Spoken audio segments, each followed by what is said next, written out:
Well, hello, and it's been a very long time since my last episode, you could call it that. Time flies, and I apologize for being away for so long. As some of you may know, I have lots of projects because I have various types of jobs that I do, and one of them is as a copywriter and also graphic designer. So I've been designing a lot of actual courses and graphics for other leading magicians and also other clients. So things started like way back in 2018 to really pick up. 2019 was hectic, and this year too I was off with a bang and just finding the time to do it all, because I also practice a lot of martial arts. And so life gets in the way as well.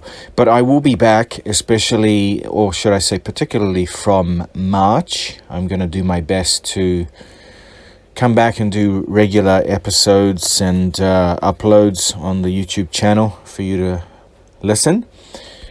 And so actually I've been getting quite a lot of mail, and one of them is about why magic doesn't work. So I'm going to address that. I'm also going to make a few announcements about what I have planned to produce and put out later in the year. So anyway, so the first question really that I've been getting a lot of mail on is why magic doesn't work. There seems to be a lot of people out there that just can't get magic to work, or not the way they expect it to. And one thing I keep emphasizing in my responses and pointing out is that magic does work. However, everyone is at a different level, and abilities are also uniquely inherent to individuals. It's just like height, strength, weight, muscle tone, the way your voice sounds, everything. It's more or less unique. Now, there will be some similarities, and some people will have the same skills and attributes. But overall, it's just like if 10 people of differing backgrounds walked into a gym and tried lifting 250 pounds for the first time. Only a few might be able to even move it. And maybe from that, maybe one or two would be able to actually to lift it off the ground. The others would not. And if they would take magic in the same way as they would approach lifting this very heavy barbell, they'd just give up. But the thing is not to give up. The thing is to acknowledge where you are and then put the effort in, because effort, there is no shortcut for it.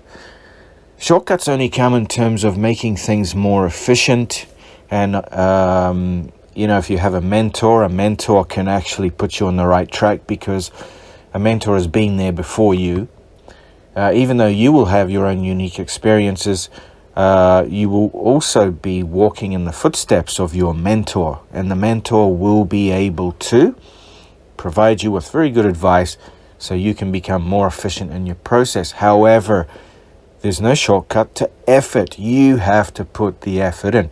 Just like when you go to the gym and you want to gain strength, you can't do it if you do it half-assed. You have to put your all into it, but in an intelligent way so you don't burn out, right? So it's the same with magic, okay? So the basics are the key. You can never get too good at the basics, and by that I mean to do your lesser ritual of the pentagram and your other basic rituals over and over again, and put that energy into it. You have to have now I'm going to say mindset, although magic is not just using the mind, it's using the mind faculty and the connecting with energies and frequencies and building those up. But you have to have the mindset that when you perform a ritual and do your exercises, you're infusing also the appropriate emotion into it, because the emotion is like your spark plug that'll get the energy levels going in. And then you'll be doing your exercises also to bring in energy into your body. okay? Because you are like a fuse, and you cannot channel a lot of energy if your fuse is at very low amperage and voltage, let's say. You have to build it up so then your fuse, so to speak, can handle more and more energy levels and energy loads, and that's how you become better. But I'll talk more about that later on in other videos. The other thing is, don't put obstacles in your path, meaning especially if you live with other people, family members, spouses, partners, whatever. And okay, if you're living with people that are not really getting along well with you, don't think of moving. But if you're in a marriage or you have parents, whatever, you have to do some compromising, right? It's a give and take. That's what relationships are. And one of the things you don't want to do is make them feel weird or freaked out around you. Hopefully you can talk about what you're doing, or if you can't, you just let them know that you're doing some kind of spiritual exercises and you need some free space and time and when not to disturb you. But at the same time, if you do get disturbed by them, whatever, just always talk about it. Don't get angry. Don't become secretive. Don't cause problems for yourself by getting them on the wrong side of you. Don't make them be offside. Make them be on side with you, okay? Otherwise, the energy levels are going to be drained from you, because fighting with family members or people you live with is draining mentally and spiritually. Plus, they're not going to like you, and they will try to get in the way of what you're doing. So don't do that. Try to be harmonious by communicating with them.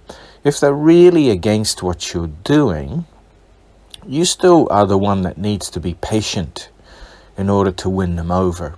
But if they're really against what you're doing, then maybe you're going to have to just pull back a little bit, plan on moving out or whatever you want to do, or finding another place to do your exercises. Because if you have people against you, the energies that will be working and directed against you will hold you back. And you don't want that. You want harmony, okay? All right. Now, the other thing I was going to touch upon, this is going to be a very quick video today. And I just want to announce that because for the last 2 years, I've been requested by many to tutor them or mentor them, and I don't really do that. But I have decided that I will put out a course, a mentored course on Magick my way, the way I do things, because I have been quite successful in using Magick for work and in making not huge amounts, but good amounts of money, and keeping busy and manifesting a lot of things. Now, you have to be reasonable. You're not going to become rich overnight, or you're not going to become the richest person in the world, whatever. But with the course that I'm going to put together, I'm going to take you through the necessary basics for everybody. And trust me, even advanced magicians cannot do the basics very well. We're going to go through that, my tweaks, what have worked for me.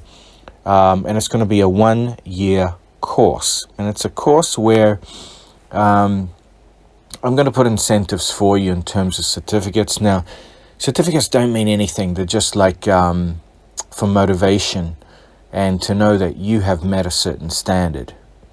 And there'll be a little bit of homework to do, or assignments, etc. So I'm going to be releasing that later on, maybe this coming summer. Japan-wise, that would be June, July, August. So stay tuned when I announce that. Okay? All right, well, that's all for me today. Stay tuned once again. I'm going to be making a pretty big comeback from March, but I may even do it earlier. So anyway, so I hope you all had a very good and happy Valentine's Day. Or if you've just woken up and your part of the world is it's just the 14th now, then please enjoy and have a very happy Valentine's Day, and have a great week ahead, okay? I'll talk to you again soon. Cheers.